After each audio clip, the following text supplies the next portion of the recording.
Mapagpalang umaga, alas 10 sa orasan na yan, no? 20. So, ang ating susunod na gagawin,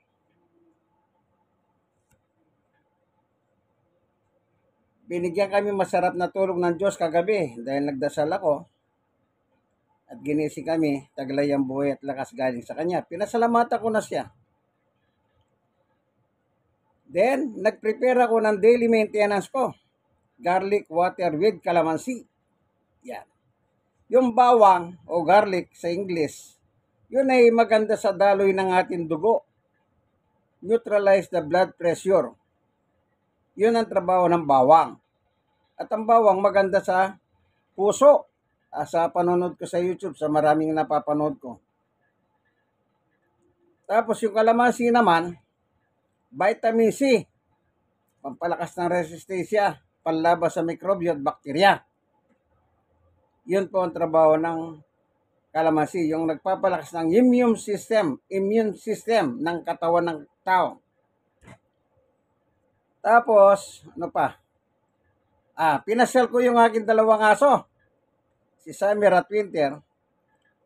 Ting umaga, ini-exercise ko sila, at the same time, kasama ako nag-exercise. Walking lang ha. Walang takbo, walking lang. Yung aso ko pong dalawa, lahi silang sitso, pero hindi sila pango. Yung medyo tulis ang muka, yung nguso. Yung ganyan palang, klaseng sitso, mababait. At saka rat hunter. Kaya dito sa amin yung mga daga, delikado eh. Nadadali niya. Malupit si Summer. Yan. Si Winter po, maglilimang buwan na siya. Yan naman si Summer is 4 years. So, after na nag-walking kami dito sa aming barangay, pinakain ko na sila. Ang pagkain nila, ausi, dog food. Yung sa puppies, yung dog food ni Winter dahil bata pa siya, puppies, lamb with apple. Yan. Ito namang isa dahil matanda na, adult kung tawagin. Merong adult sa pagkain at pang puppies. Aussie. Yung aussie naman na yun ay gawa sa baka yun at saka mga gulay. Kaya kahit hindi mo pakainin ng gulay ang aso mo, nakakakain siya. Ngayon, yung mga pagkain na lang dog food na yan, bago ko sila pakainin ng ganyan, binababad ko po yan ng ilang minuto. Ginaganyan ko sila. Then hanggang sa alisin ko na yung tubig. Ang gagawin ko ngayon, naglalaga ako ng atay ng baboy. Lalaga konting asin para may lasa yun, At saka pag may asin kasi, parang napipreserve yung atay, hindi babaho. Kasi pag wala pong asin yung babaho yun, mag-iibang amot. Yeah. So, yung pinaglagahan ng atay ng baboy, or kaya atay ng manok, or balon-balonan, kung walang atay ng baboy, atay ng manok ang binibili po namin, with balon-balonan. At yun naman, pag pinakulo mo yung atay ng manok, may mantika yun nagmamantika. Ang gagawin ko, para mawala yung mantika ron, isi-separate ko yung atay at balon-balonan. Ilagay ko sa lalagyan, at yung sabaw na pinagpakuluhan, ilalagay ko sa freezer. Sa freezer. So, para madaling matulog yung mantika ng manok. Pag natulog na yung mantika ng manok, kukunin ko, itatapon ko yung mantika. Yung tulog na mantika. Kaya matitira po, wala ng mantika na sabaw. Yan. Yung sabaw na yun, yung pinasasabaw ko po sa pagkain nila. Tapos, kung atay ng kung atay ng manok meron akong available, nakalaga, yun ang minimix ko sa pagkain nila. Bukod sa dog food nila, inahaluan ko pa ng atay ng manok or kaya balon-balonan. So kung wala nun, yung atay ng baboy naman. Yan ang ginagawa ko sa pagkain nila. Kasi, alam nyo, mag-alaga kayong aso, mahalin nyo sila. Man, best friend yan eh. Oh, yan, kumain na sila. Meron silang kainan, piniprepare ko. Then, ako naman yung kakain. Nauuna po sila sa akin. Bakit? Hindi naman marunong magpaanda ng pagkain ng mga yan eh. Sino maghahanda? Di natural kung sino yung nag-aalaga, yung paganda mo. Kaya ang ginagawa ko, bago ako kakain, kailangan areglado sila, nakapag-exercise na sila, nakawiwi na sila, nakapupo na sila. Yan ang ginagawa ko sa kanila tuwing umaga. So kumain na sila. Ako naman yung kumain ng almusal. Tsaka lang ako kakain ng almusal. Bakit? Natural, unahin ko muna sila. Man, best friend nga yan eh. Di ba yung mga best friend yung dumadalaw sa inyo? Inuuna nyo sila pinakakain bago kayo kakain? Di ba totoo yan? Anong gagawin mo? Mauna ka kakain, yung best friend mo nakatunga nga? Hindi, siyempre. Asikasuhin mo muna yung kaibigan mo, pakakainin mo. Then at saka kakakain or kaya sabay kayo. Ganun po, parang may related siya sa aso. Ngayon, di tapos na ako nag-almusal. Meron naman akong gagawin na naman ngayon.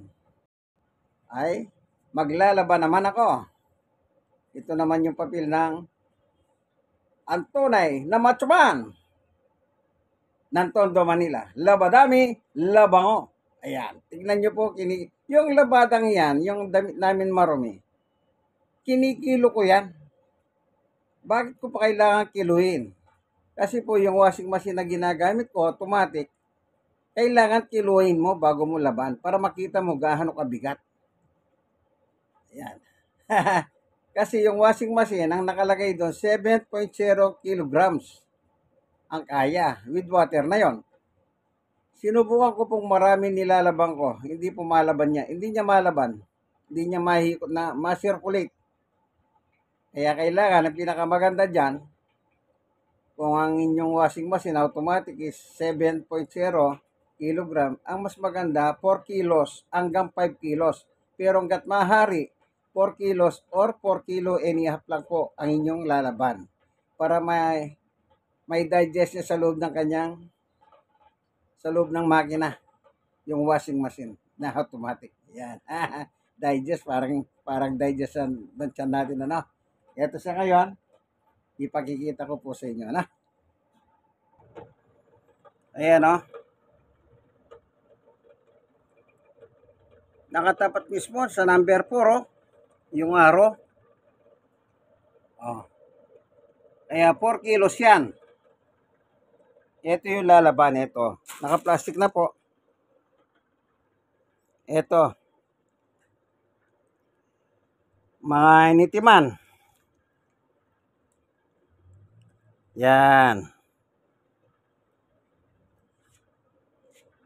Ayan, 4 kilos.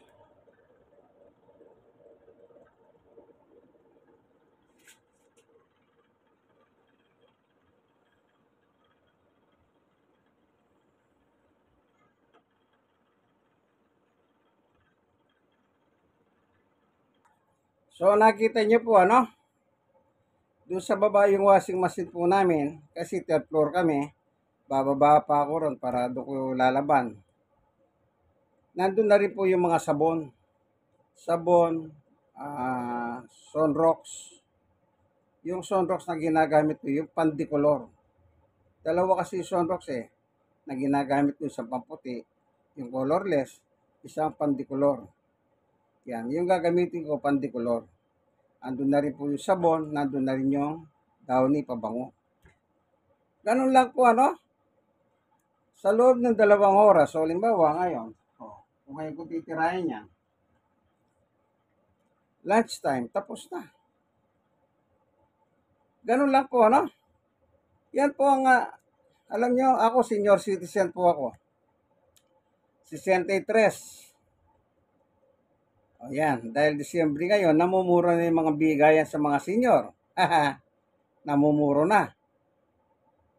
Kasi last quarter na ito, December. Mga senior citizen social pension fund at saka allowance sa mga mayors. Vice mayor, ano pa. Yan. Kaya yan ang trabaho ko po. At the same time, hindi lang ako senior citizen. Stroke ako 5 years ago. 5 years na akong senior. Ay, stroke. At the same time, PWD po ako. Kasi bago ako ma-stroke, PWD ako. So, nung nag-senior po ako, nilipat na ako ng City Hall ng Manila sa grupo ng mga senior. Hindi po pwedeng dalawang aking i-enjoy, person with disability at saka senior. Kailangan isa lang. Nung PWD ako, hindi pa ako senior, doon sa PWD, doon ako nakakakuha ng allowance is 500 monthly. Then, nung nalipat ako sa senior naman is 500 monthly pa rin po. Doon naman ako, hindi po pwedeng dalawa, isa lang. Kaya doon po ililipat ka ng Manila City Hall, from PWD, lilipat ka sa category ng senior. Okay? Yan. Yung senior na yon, lifetime na po yun, batas yun. Hanggang mamatay ka. Doon lang ihinto lang lahat. Pero hanggat nabubuhay ka, huminga ka, hanggang sa maging bedridden ka, tuloy-tuloy pa rin yung mga benepisyo ng senior citizen. Okay? Ganyan lang po ang buhay sa lupa. Lagi kayo nagpapasalamat sa Diyos. Yan po ang aking naging ugali. Magbuhat po ng makilala ko ang ating Panginoong Yesus ay in Christ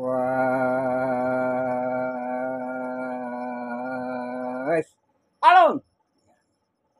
Lagi na po ako nagpapasalamat. Kasi nakalagay po sa Biblia yan. Unang Thessalonica chapter 5 verse 16, 17, 18. Kung may Biblia kayo, 16. Magalak kayong lagi. 17. Manalangin kayo. 18. At magpasalamat kayo sa Diyos sapagkat itong kalooban ng Diyos sa inyo na mga nakipagkaisa na kay Kristo Jesus. Kaya, ayan, nung tinanggap ko na po si Jesus, doon na po ako natutong magpasalamat sa Diyos. Pero wala akong pakialam eh. Hindi ko alam. Yan ngayon, alam ko na. Kaya, bago matulog, pasalamat. Pagkagising sa umaga, pasalamat. Bago kakain, ano man yung kinakain, pasalamat sa Diyos. Always give thanks unto God through Christ's name. In Christ alone. Ihanda na po natin ang ating labada. Labadabi, labango ng tunay na macho man ng Tondo, Manila. Bye. Okay, tignan natin yung mga ginagamit ko. So, mamaya na muna yun, bukod na video yun. Bukod na video yun. Pag nandun na ako sa naglalaba. Hanggang dito na lamang, kaibigan. Like. Share na share. Ano pa? Kayo mga nasisharean, mag-share din po kayo. Bakit ko sinabing mag-share kayo? Meron po marami kayong matututunan dito sa akin. Pati yung instruction ng washing machine, mamaya bibidyo ko yan. Pero may mga previous na po ako. Pwede nyo panoorin para kayong matuturuan kayo. Instruction. Okay? Sige po. God bless us all.